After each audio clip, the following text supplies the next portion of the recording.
we go, ladies and gentlemen. We're back. It's the Stache and Beard Show. I'm Austin Pistulka. This is Pilley. What's up, motherfuckers? And we're back talking about how Austin wants to fuck up his knees. Yeah. And who better to talk about fucking up your knees than with me? 100%. Perfect segue. Absolutely. This is the best segue I've ever had. Unintentional. It's completely unintentional. Yeah, no. Totally I'll give you a lot of time. tips. You want no knees? I'm the motherfucker to talk to. That's right. That's right. So, okay. So, this week with lifting, I have, in the previous weeks, I've really focused on deadlift. Mm-hmm. My deadlift has gone really well. My squat, not so much. My squat has always felt kind of weird, even though it's my better of the two leg lifts. I don't know how to describe it. Lower body. Lower body.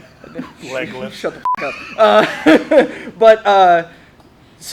But yesterday, we've talked about my my rivalry with Ricky. Rick Cicada. Yeah. Rick.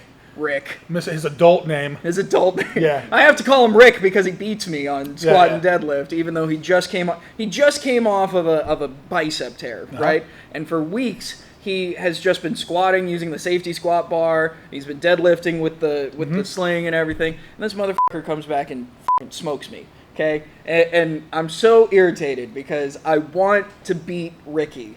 In his broken down self, I want to beat Ricky. But he came in and he said, Austin, I'm going to challenge you. If I beat you in reps, you have to take a squat in reps. And I was like, well, I guess I better fucking beat you because I don't want to do reps. Because of the one time you wrapped me out. The one knee wrap. The one knee wrap, it hurt so bad. But I had that weird feeling of, it's like a chop for your knees, if that makes sense. Because I love getting chopped. It's been well documented. Well, the thing about a chop, when you get smacked across your back, your chest, your face, there's so many different ways people like to get smacked. You use that anger. You know what I'm saying? That adrenaline rush, that pump, you use that. When you get knee wrapped, if you ain't used to it, there is a level of pain. Yeah. And you have to know how to use that pain. And when we talk fight or flight, adrenaline rush, some people, they let the pain take them over, and you ain't either. You're not getting up, you're not getting the squat. Right. Or you use that pain and you go to your place. Yeah. And you're like, motherfucker, this hurts. I hate that you're hurting me. I will avenge you. Yeah. And it's like a kung fu movie, and you're talking to your knee. I don't know how to explain it, but it's like we teach you use that pain, use that anger and aggression, and put it into your squat. Don't let it run you. Yeah. And get you out of your mental zone that you're going into that lift with. And it was really interesting. So Chad wrapped me, and with some Elite FTS wraps, the orange ones. Yeah, the orange ones. Yeah, that. Apparently everyone in CTX has used, according to... They're a good starting wrap. Yeah. And so I get wrapped by Chad, and my first time I go up, and what's interesting is normally I'm, slap my quads, have someone chop me across the back, but as Chad was wrapping me, I got into that Zen mode, because I didn't want to be a bitch. I didn't want to be like, my knee, oh, this hurts so bad. I didn't want to do that with this crew. No. I'd make fun of you for the rest of your life. Absolutely. So I'm like, grit my teeth, just take it. He's rapping, and I'm like, motherfucker. And so I get up, and Chad's like, do you want to chop? I'm like, nope. What? I get under the bar for the first time, and I seriously had no idea how to even. It was stupid how I did this, right? Because I went. Yes and no. It's your first time. It's my first time. And I went for a max, for the most weight that I had done, I went up knees wrapped instead of trying it with a lighter weight, feeling out how it feels. Yeah. And I'll agree and disagree with you, but keep on. Okay. And so for the first one, I good morning to get it up. I go in and I'm trying to use the wraps. I'm trying to sit back into it, not really knowing how it felt.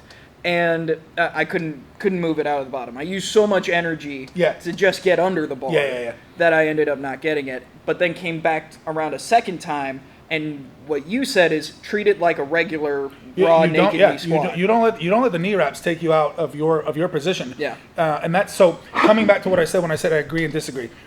For me, because I've wrapped my whole life, if my goal with you is to ride naked knee as long as possible. And say I missed what you missed yesterday, four plates and a quarter. Yeah. I me being me, can then throw my wraps on for that max effort. I'll miss it naked knee. Yeah. I can put on the knee wrap and go. So that's the part where I said I disagree. For somebody brand new to the game, this is where I agree with you. It is dumb. To add gear into a lift that you've never used at a weight you've never hit, absolutely dumb. Yeah. I would much rather have you guys start wrapping earlier at lighter weights to learn what the wrap feels like and learn the positioning. So you are right. We threw you in the wrap, but we were here. You were protected. Absolutely. We threw you under the weight. We threw you in the knee wrap. And it was nothing that we thought was CTX methodish. You know, it wasn't the absolute dumbest thing any of us have ever done in our lives. Right. Type of thing. So I knew the wrap. I knew the wrap was going to be good. I knew that if I couldn't get up, people were going to get me. And here's the other thing, and I know your TikTok followers, morons, but it wasn't in such a pair of wraps that, I've started Jody's wife. I started her in those wraps. I've started a lot of other people in them. They're a great learning wrap. Yeah. Can you crank them and hurt your knees in a good way? When I'm not talking about like hurting yourself bad. Right. Like, yeah, I can crank them down. Are they going to be like if I cranked you in a set of overkills? Absolutely not. Right. Okay. So they're a great starting wrap. They're great for, and I can somebody tell who's the never difference, oddly enough, like because we did the white overkills. Yes. For that one that we did. And that was a pair of broken in overkills. Right. If you get a pair of brand new, like Jesus, man. Yeah. And it just depends on your wrapper, all that stuff. So it wasn't so stupid that we threw you in a pair of overkills. You got into a great set of wraps to learn to start to learn them in. Yeah. So. And I'll send Jody the footage so you can put it in there. But second attempt. Got it. And it shot up, and I yelled, and my tits were out. It was great. You wanna OnlyFans us? We got that image. Right. That's right. It's still just me and Austin. We're the only two fans on there. But trying to look for more members, but nobody wants to see that. Quick side thing. Apparently, I do. I don't know. I guess I threw myself in there. Quick. I'll use a video for Tara. Yeah. So, quick side thing. Facebook has started to advertise OnlyFans to me, but not. It is saying post your workouts on OnlyFans, so your fans can see them, kind of thing. Like OnlyFans is like trying to get away from the fact that they're porn. I was gonna say, or either that, or Facebook doesn't know what they're advertising. Kind of like your grandma. Possibly. Like from back in the day, like absolutely. some shit. Like, Grandma, I don't think you're using that right. Yeah, I don't think that's the right way of doing that. Like, Grandma, don't ever say the word DP to me again. Like, like, I don't think that's what you think it is, Grandma. Right. Anyway, back to knee wrapping instead of the OnlyFans. But but the thing was, the entire time that I was getting my knees wrapped, Sin kept looking at me. Because Sin and I have a little bit of a pact that we are, even though he does geared benching, we are of the mindset that we want to lift not to chase a number. Like we don't want to just do things to hurt ourselves to just chase a number. Like we want to physically get stronger without anything added. Okay. I was like, where are you? I took it as I don't want to be strong. Like, right. No. Like in the same way that when we had the conversation about geared versus raw, like at some point, it's the shirt doing it. Like if my max bench at raw is 365. So you want to squat 500? I want to squat 500. Unassisted. Naked knee. Yep. Only thing I got is a belt. Okay. That's what I want to do. No, belt, you're cheating. F you. Son of a bitch! I'm just being serious. But you're also going to talk to me like if you want to go performance enhancing drugs. I personally am of the mindset that Tylenol and caffeine pills are performance enhancing drugs. Right. That is me, and we can argue about it. We can have a discussion about it.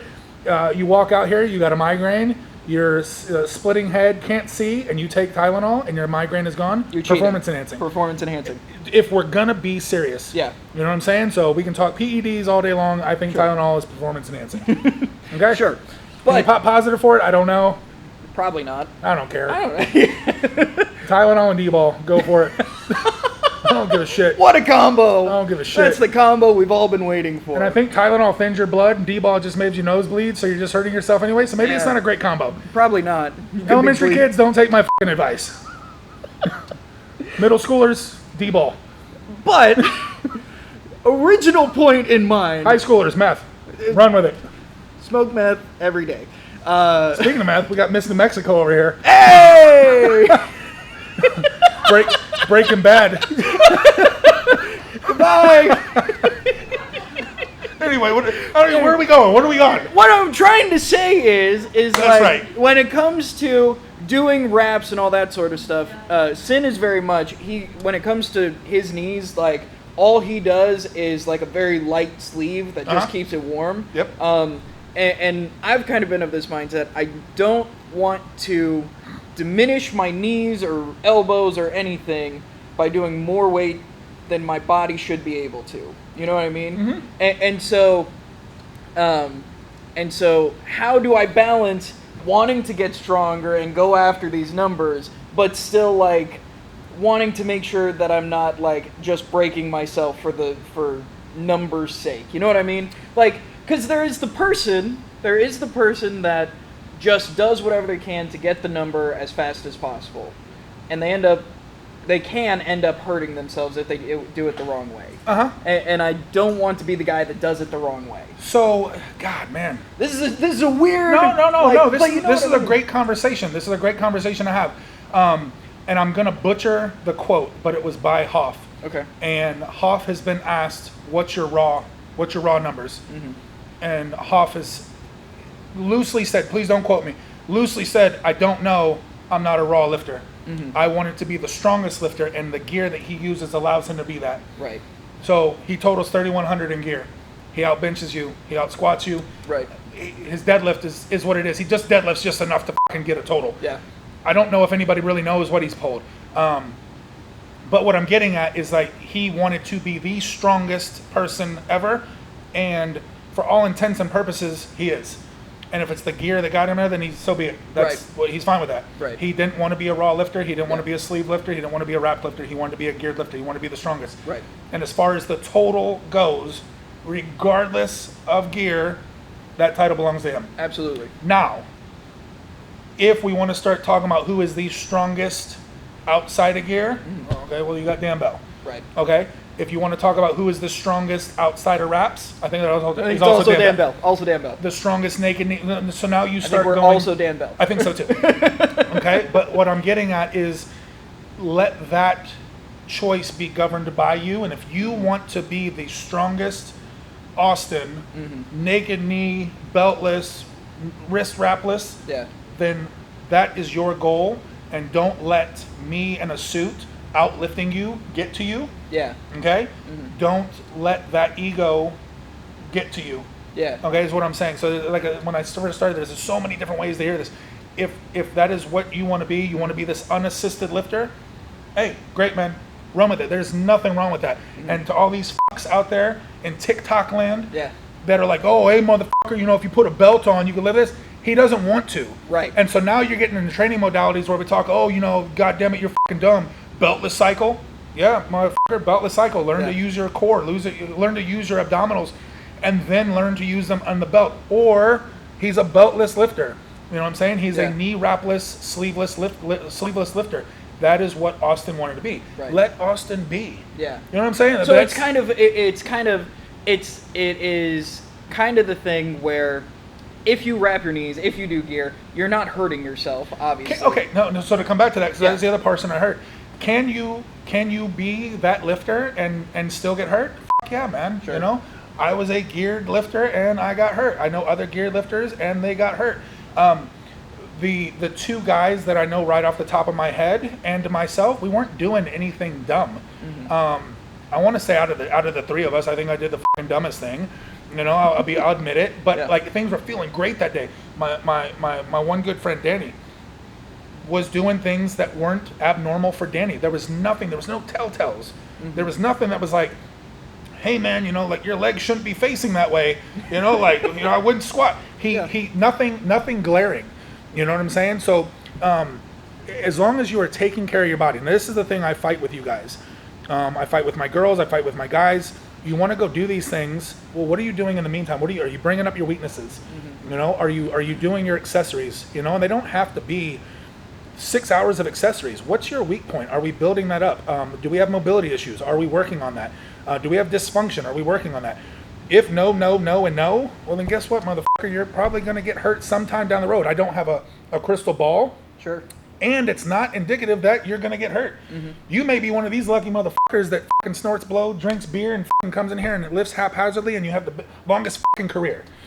Or you could be one of these guys that goes through 20 minutes of Pilates, 20 minutes of activations, watches his diet, doesn't have a carb, and you're constantly fucking wrecked. Dies at 35. And there was, exactly, right? Yeah. And those are outliers. Right. You know what I'm saying? Then we have this pool of the average lifter where, hey, I do need some mobility work. I need to work on some dysfunction. I do need to work on accessories and weaknesses. Yeah. And prolong myself. So can by me being a haphazard raw lifter get put into knee wraps, then get put into briefs, and then a suit, and hurt myself? Absolutely, man. Yeah. Because you have no fucking foundation. You have no base. Right. But you have been with me long enough, and we've worked your base, our 2-block. Remember our 2 blocks? Yes. Our 2-block pyramid? Yes. I've worked with you on your base. Right. To where if you wanted to go in the sleeves, okay, go. Right. If you wanted to go in wraps, okay, go. Right. You know what I'm saying? If you wanted briefs, okay, go. Because I've worked with you. I've built you up in such a way that you don't look like a fucking baby deer, okay? Yeah. And no offense to Becky, that's her nickname. Let's use the giraffe. You're not a baby giraffe. Yeah.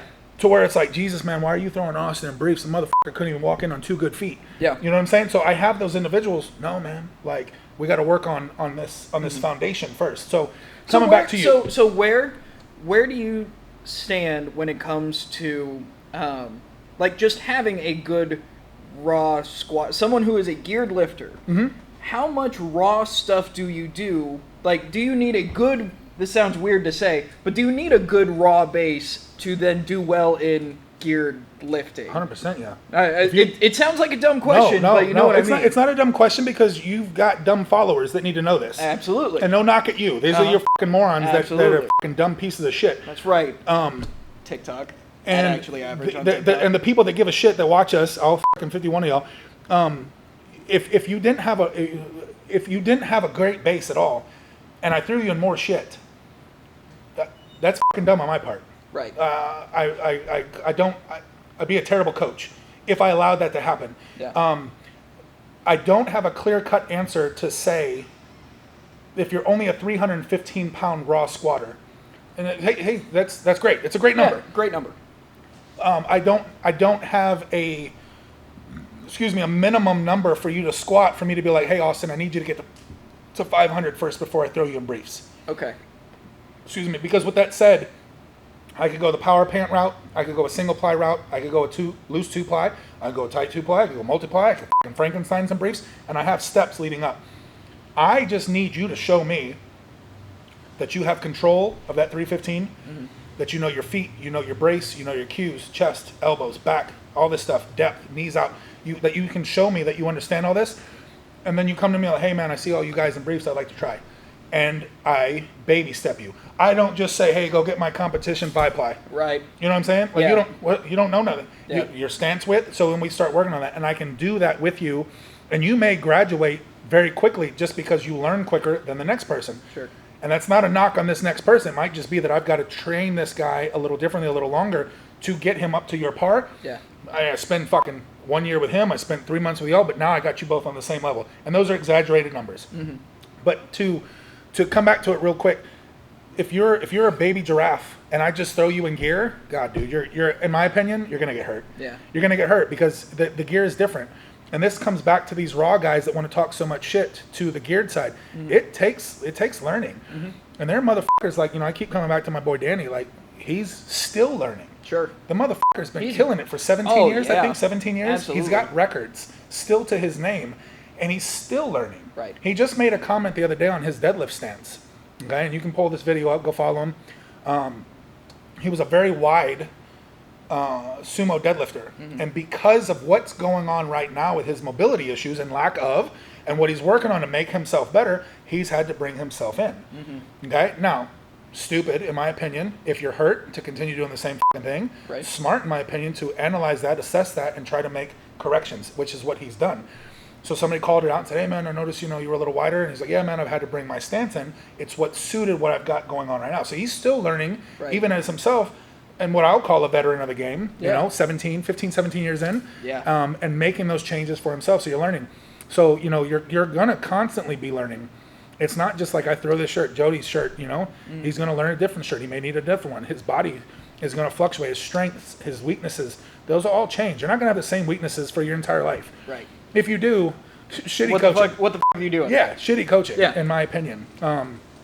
So I hope that answered it. I hope I didn't get too far off topic. No. I think that sits very firmly. I think that will resonate with a lot of people because at the end of the day, it's what are your personal goals? Because now that I have experienced raps, do I want to continue in raps? I do, but in the way that you kind of described, where I'm gonna see what I can do, naked knee, and then after wrong with that, like go into raps. Dude, I've had so many motherfuckers come up to me and be like, "Yo, man, you know, if you did this," and I'm like, "Yeah, but I don't personally think I'm ready for that." Right. You know, like I've had guys, you know, you want to talk about gear and you want to talk about gear. Yeah. You know what I'm saying? I'm like, "No, man, I'm gonna do what I do." Yeah. Or I'm not ready for that, or not yet, or they're like, "Oh man, you know, you fucking weigh such and such. You should be lifting this," and like, "Oh, okay, well, slap it on the fucking bar."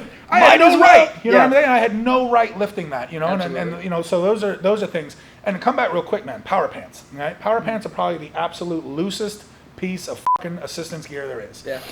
But if you don't know, if you just throw them on like you put on a pair of tighty whities or a pair of fucking briefs, and you don't know that your balls have to be on one side in a pair of power pants, and you go and take a full depth squat thinking you're going to get some assistance, and you literally east and west your nutsack, and you've never done this in your life, okay? And this is the loosest piece of equipment I think I've ever put on my body, and probably the most pain I've ever been in the same time. Really? Because I was just like, oh, you know, they're a pair of briefs. Yeah. My fucking sack sits right here. This is gonna be the same. It is not. It is not the same. So it's the least amount of equipment I've ever had on in my life, and the most pain I've ever had because my nuts were like, guys, we don't go this way. And then squat again. Guys, I don't go this way. And that was like repeat. And then I was like, hey, I think I got to get everything on one side. I got to that was how I learned myself. The power pants, you know what I'm saying? So that's just coming from some super loose gear like power pants, man. Yeah. You know, that like maybe top 50 pounds added on assistance. Yeah. To your deadlift or to your squat, maybe, you know? Yeah. I mean, that's even something else, man. Like these people here, like, oh, I got these knee wraps because fucking so-and-so said I get 150 pounds out of them. Okay, great. So you squat 315. We're going to put 465 on because these knee wraps. Can you hold 465? Can you pick 465? Right. So now we're coming back to the question of the base. Yeah. You know what I'm saying? You gotta show me a good base. You know what I'm saying? Yeah. Just because a shirt can give you 400 pounds of assistance. I know guys getting 300 to 500 pounds out of shirts. Yeah. Okay, so you're a 500 pound presser. You're gonna put a shirt on. Let's go to the bottom end and say you're gonna get 3. Can you hold 8? Do you know what 8 feels like? Do your shoulders, elbows, and wrists know what 8? So it's just making baby steps. Nobody just comes in here, and if you do, then you're ill-coached or you're naive to think, oh, I put this shirt on. Let's just go fucking at it. Right. So anyway, huge on the base. Build your foundation, get better, build your weaknesses, and then we start adding pieces of equipment if you want to. Yeah. You know. Absolutely. So that's what I tell you. Hell fucking yeah. Hey, we've got a fantastic little game show we've got coming up next segment. We're going to test Alan's ability to know what movies I'm talking about when I shittily describe them. Shittily. Yes. That's a word. It is now. It is now. Along with Meat Cannon, it's added into the vernacular of the Stache and Beard Show. We've got more Stache and Beard Show coming up after this. Later, motherfuckers. Later, motherfuckers.